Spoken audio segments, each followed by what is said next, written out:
లగచర్లలో రైతుల కోసం గిరిజన రైతులకు బేడీలేస్తే కేటీఆర్ గారు పర్సనల్ గా తన కుటుంబ సభ్యుడు అరెస్ట్ అయితే ఏ రకంగా పనిచేస్తారో లగచర్ల గిరిజన రైతుల కోసం కేటీఆర్ గారు అంత కష్టపడ్డారు.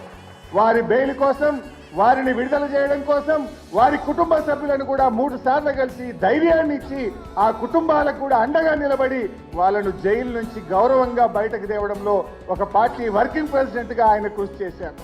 ఆ రకంగా పార్టీలో ఏ కార్యకర్తకు, ఏ సోషల్ మీడియా యాక్టివిస్టుకు, ఏ ఉద్యమకారుడికి, ఏ పార్టీ నాయకుడికి మన కౌశిక్ రెడ్డి మీద ఇంటి మీద దాడి జరిగినా పార్టీ మొత్తం అందరికీ ఆ కార్యకర్తలకు, ఆ నాయకులకు అండగా నిలబడ్డది. నేను ఇప్పుడు కూడా చెప్తున్నా, కేటీఆర్ గారు కూడా ఒక కార్యకర్తనే, కేటీఆర్ గారు కూడా పార్టీలో ఒక ఉద్యమకారుడే. ఇవాళ ఆయనకు ఆపదొస్తే కూడా మొత్తం పార్టీ కూడా వారికి అండగా నిలబడుతుంది.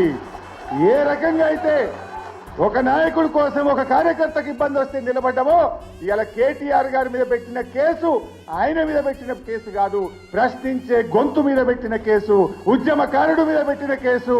ఆయన గ్రాఫ్ పడిపోతుంది కనుక, రేవంత్ రెడ్డి ప్రభుత్వం రోజు రోజుకు దిగజారిపోతుంది కనుక ఇలాంటి కేసులు పెట్టి ప్రజల దృష్టి మరల్చాలనే ఒక కుట్రలో భాగంగానే కేటీఆర్ మీద కేసు తప్ప ఇది వ్యక్తిగతంగా ఆయన చేసిన తప్పు కాదు, నేరం అంతకంటే కాదు.